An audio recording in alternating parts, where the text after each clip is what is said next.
ঘরের মধ্যে যাইয়া আর সিপায় বইয়া আর চায়ের দোকানে বইয়া 50,000 টাকা দিয়ে কইছো পুরো মাদ্রাসা আমি করে দিছি।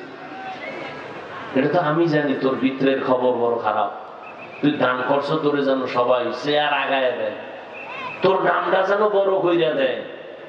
জাহান্নামের ফেরেশতা এই নিমক হারামের হ্যান্ডকাপ লাগা, সহি হাদিস। এটা লাগা জাহান্নামে নিয়ে যায়।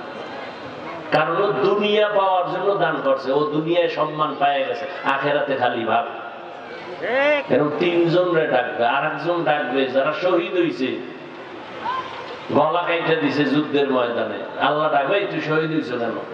আল্লাহ দিনের জন্য, মানুষ জানে দিনের জন্য। আমি তো ভিতরেরটা জানি, তোরা সবাই বীর মুজাহিদ বলবে।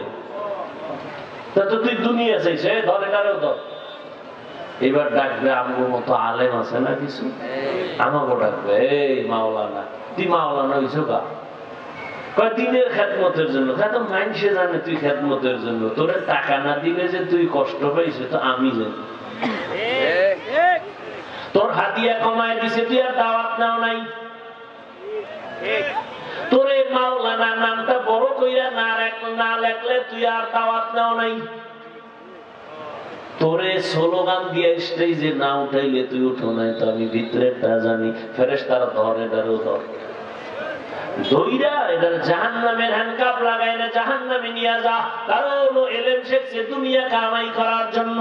ক্বালা রাসূলুল্লাহ সাল্লাল্লাহু আলাইহি ওয়া আলিহি ওয়া সাল্লাম মান তাআল্লামা علما مما يبتغى به وجه الله لا يتعلمه إلا ليصيب به عرضا من الدنيا لم يجد عرف الجنة يوم القيامة يعني ريحها। যে ইলম শিখবে দুনিয়া কামায়ের জন্য, ও জান্নাত পাবে দূরের কথা, জান্নাতের ঘেরানো পাবে না। অন্য হাদিসে আবু হুরায়রা বর্ণনা করেন, ক্বালা রাসূলুল্লাহ সাল্লাল্লাহু আলাইহি ওয়া আলিহি ওয়া সাল্লাম ইযা তুখিদাল ফাইউ তাওয়াল আমানাতু মাগনামা ওয়াজ যাকাতু মাগরামা ওয়া তুউল্লিমা লিগাইরিদ দ্বীন। কিয়ামতের আলামত সম্বলিত এই হাদিস।